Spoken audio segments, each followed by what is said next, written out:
Around 8 years ago, I had the pleasure of making a video on 5 things you should never say to adult doll collectors. When I made that video, I had no idea it would impact so many people.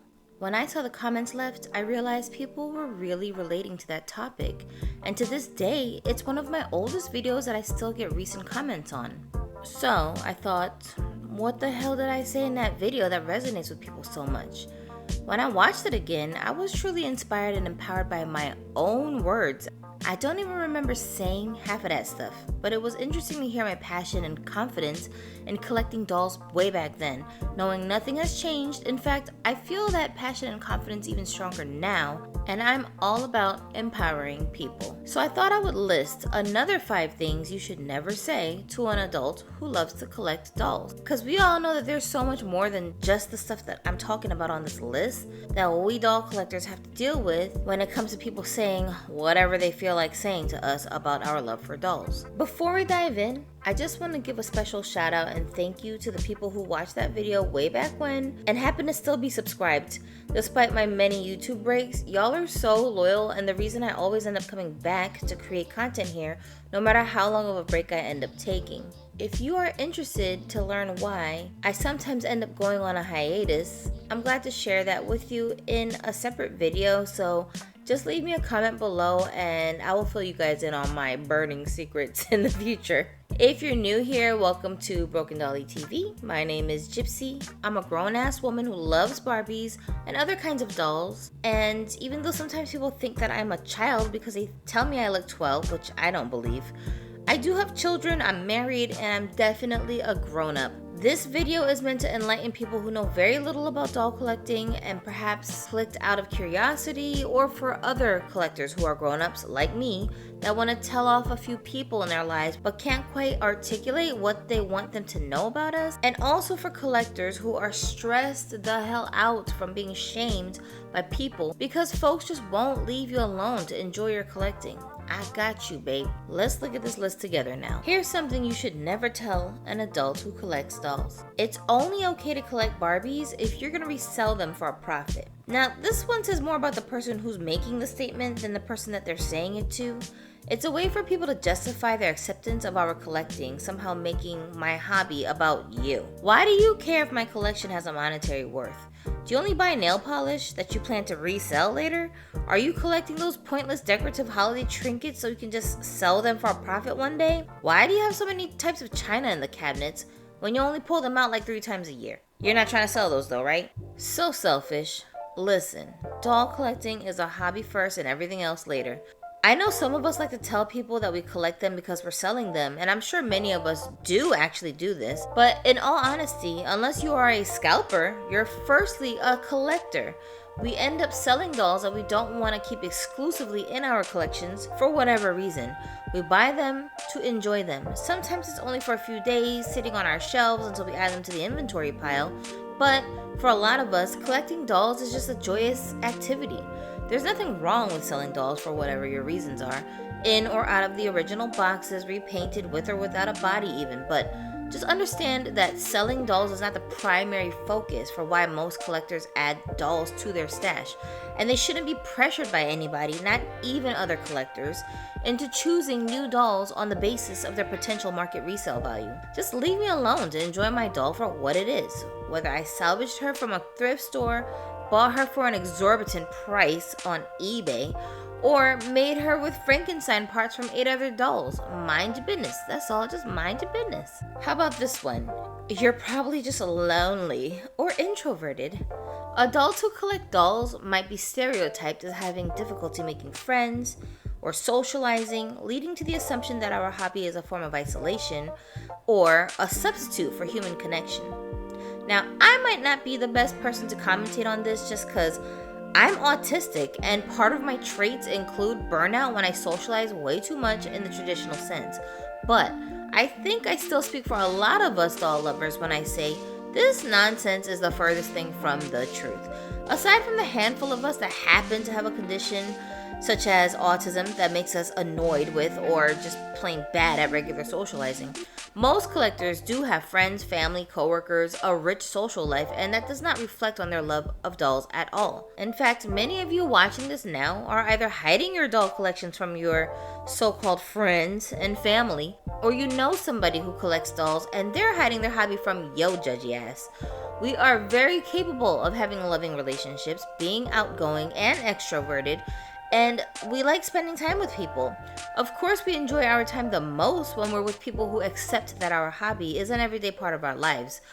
Speaking for myself here, my household includes my children and my husband, and all of them are very accepting and supportive of my doll hobby. I have a crap ton of friends who not only accept my hobby, but also understand that due to me being autistic, I can't always socialize with them in a so-called normal way, whatever that means. They like that I'm honest, carefree, and they understand when I'm getting overwhelmed or overstimulated, and they just accept me the way that I am. Perhaps the collector in your life is not actually lonely, but is choosing to isolate themselves because your constant judgment is exhausting them. So how about we just leave them alone to enjoy their collecting hobby? After all, it's not harming anyone. Here's another one I hear a lot. You should not alter your dolls. Collectors are often creative individuals, perhaps into customizing dolls, creating elaborate displays, or enjoying the fashion and design elements that come with doll collecting. In order to reach our full artistic potential, this could mean learning to change our dolls from their original condition to make them into new creations. We're often told that this is a bad idea because altering the doll could result in lowering the resale value. People often advise collectors not to remove dolls from their original packaging to ensure that they stay new in the box. This is even more emphasized if the doll in question is vintage or rare. Can we please stop doing this? I've experienced this from both non-collectors who think I'm ruining my dolls if I even take the hair out of the original style that it came with, and from actual collectors who are terrified to take their dolls out of the original packaging, and they love to project their own fears onto others. If you want to keep your dolls trapped in a box forever, do you, shoddy? It's your plastic prisoner. Who am I to tell you what to do? But I like to free my plastic people from their see-through cells and admire their beauty in the flesh. I want to change them out of those generic outfits, restyle their hair, give them posable bodies, and whatever other experimenting I see fit to do. Will that lower their monetary value? Maybe, but so what? This takes me back to the first point that I made about buying dolls with the intention to resell them later. After nearly a decade of being a part of this online doll community, I've learned that it really doesn't matter what condition your dolls are in. You'll always find a buyer for a doll that's available for sale because we have too many creative souls in this hobby who can find a use for your dolls even if you sell her in parts. But the thing is, the doll is my property and I'm free to do what I want with it. If you cut the sleeves off of your shirt, it might not retain much monetary value, but so freaking what? You're wearing it. Why should I care what the hell you do with your shirt? Even if it's ugly, that ain't got nothing to do with me, honey. Enjoy your ugly shirt all day. If the amazing rerouting artists and customizers in this community had never been brave enough to try altering their dolls, then we wouldn't have the endless options of repainted, customized, or rerouted dolls available to admire today. Whether it's simply from photos posted online, or dolls that we actually purchase and add to our collections, those one-of-a-kind dolls take our collections to an entirely new level. So can we leave the brave ones alone to alter whatever the hell they want? It's just plastic. It's gonna be alright. Okay, this one's a classic. I know you've heard this one at least once if you've been collecting for a significant amount of time. You're probably a hoarder. This one really annoys me, but not for the reason you might think. A short while ago, I made a video discussing the possibility that some of us dolly lovers might actually be real hoarders. And that wasn't made to shame anybody, simply just to draw attention to mental health issues which might go ignored for some of us who could really use the help. I talked about the signs of hoarding that could be masked within our doll collecting hobby and ways to recognize those signs in ourselves or others. So please go check that video out if you are interested in the topic. I have it linked in the information box. But people categorizing all doll collectors into the hoarder label, it just irks me because it takes away from the people who truly are hoarding and could use intervention and help. If you dismiss everybody who collects as a hoarder, then the people who need real help might not be taken seriously. And that is dangerous to a person's mental health, along with the people around the person who might be negatively impacted by the hoarding. I don't want to fall into the rabbit hole of explaining all the intricacies of how hoarding negatively impacts people's lives, and believe me, it does. There are no positive aspects of hoarding that makes it a condition that someone should just live with and not try to address. So if you suspect that you might be a hoarder or you're starting to become one, then please seek help. Don't feel ashamed. Treatment is absolutely available and possible for this condition. On the other hand, if you're not suffering from this mental health condition and genuinely collect dolls for the sake of collecting, if you're not making a disorganized, disheveled mess in your space, if you're not constantly bombarding your limited space with dolls upon dolls every opportunity you get, if you're able to downsize your collection at intervals where you realize it's time to let some things go, if your collection is fairly organized and not impeding on the comfort and personal spaces of the people you live with, then by all means, do not accept this unwarranted, dismissive, over-exaggerated label that people might place on you when they try to call you a hoarder. I think people say this for a couple of reasons. One being they think shaming you is going to make you stop collecting. Another reason is that they're actually jealous that you have the freedom to purchase or acquire these pointless, pretty objects, and perhaps this person feels that it's unfair because they don't get to have that luxury. Another reason could be that they want you to feel like you can't control yourself and you'll just buy anything in 1/6 scale if you could get away with it. So they call you a hoarder, expecting that your own insecurities will keep your collecting in check. This could be a parent or a romantic partner or even a roommate who's saying these things to you. Hoarding is an actual, real problem that people need help overcoming. So let's not take away the seriousness from potential patients by calling every doll collector a hoarder willy-nilly. And let's not try to use a real mental health issue as a negative label to try and shame people who genuinely enjoy collecting dolls, because this hobby is not dangerous, illegal, or immoral. You just don't understand it, and that's okay. Everything is not meant for everyone to understand. If the person is really a hoarder, I think you should be doing more than just calling them a hoarder. Hoarding is something that people can be helped with, and a lot of times a person that is doing the hoarding has a hard time recognizing their situation. So really the best thing to do if you were concerned is to try to help them, explain to them in a kind way how you can find them some help rather than just calling them a hoarder. If you really believe that, you know what I mean? Sit down and talk to the person like they're actually an important person. This is just insane to me. Don't ever call a doll collector a hoarder. If you really believe they're a hoarder, then reach out to them and help them. In fact, you can send them the link to my video where I explain what hoarding actually looks like from a doll collector's perspective, and maybe that would be the first step to help them. The last thing on my list is this phrase: wait until it's on sale before you buy it. Would it surprise you if I told you that this is something I actually often said to myself? Yeah, how many of us are guilty of this? Leave me a like if you've done this. So here's the thing, most of my dolls were not purchased with my own money. I just recently did like a quick inventory of my dolls, and I've come to the conclusion that I have a little bit over 200 dolls right now. A minority of them were gifts. Some I got with money I earned at work, but like 90% of my dolls were bought for me by my darling husband Adonis.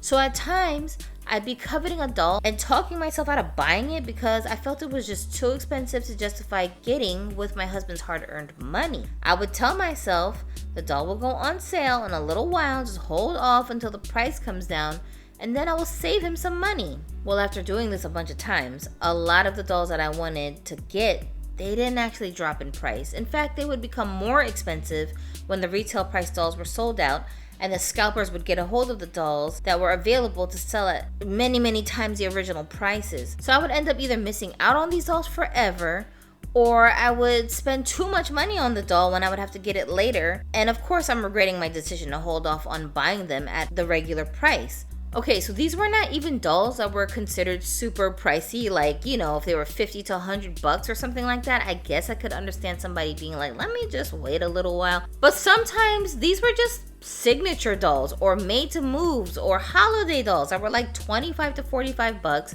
And before I knew it, they'd be unavailable on the usual sites and stores that I would purchase my dolls from. They would end up on eBay or something like that at crazy prices. Did I tell y'all I recently saw a listing for Frida Kahlo on eBay for $700? I shit you not. I'm so glad that I got mine when I got mine. Sheesh.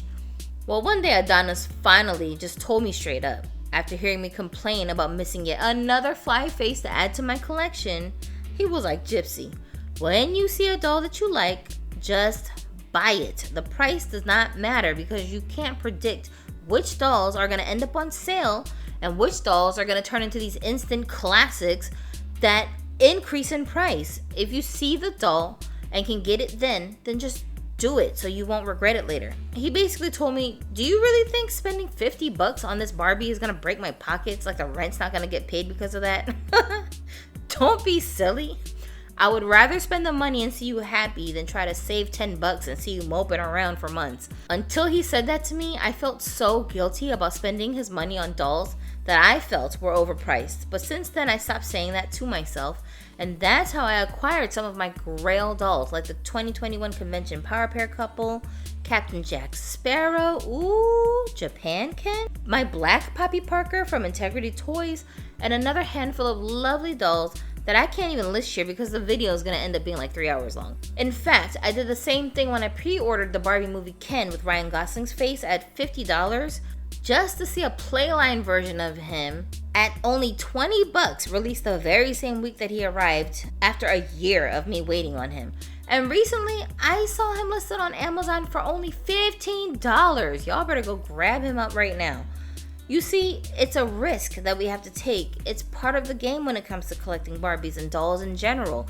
So if you're new to doll collecting, this is something that you should probably keep in mind. You can't always predict whether or not the doll's retail price is going to stay the same, go down, or go up when it comes to purchasing, so you just have to make an executive decision and time when you're going to buy a certain doll. But for the most part, the dolls that I ended up just getting when I had the chance to, they're now sold out completely or they're being scalped at insane prices. So let's not shame ourselves or other people who choose to spend their doll budget whatever way they want. Whether it's saving up for a really pricey doll, paying lots more than retail price for a vintage doll that reminds them of childhood, or spending on a beautiful repaint or a rerouted custom doll. If it makes them happy, just leave them be. Listen, I was watching a video on my homegirl Ava's channel the other day, and if you're not familiar with her channel, this is it right here.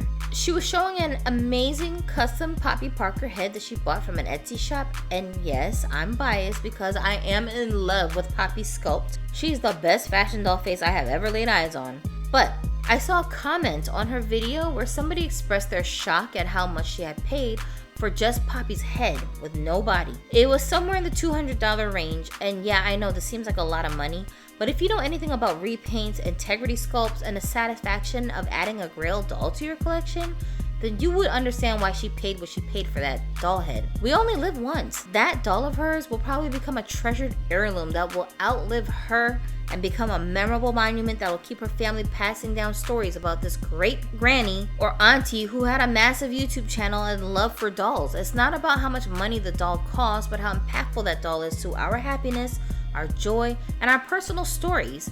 Now, this doesn't mean I don't think we should be frugal. For every doll we spend $100 on, they're usually outnumbered by a dozen that we find at great prices on clearance, at discount stores, on sale, at secondhand shops, and even some that are just gifted to us by friends and loved ones, which cost us $0. Can a girl splurge every once in a while? Damn, let me breathe, man. I mean, it's so insane to me that people will judge how much you spend on a doll, but like that same person will go to Ulta Beauty and spend $100 on like some fancy lipstick. Like what?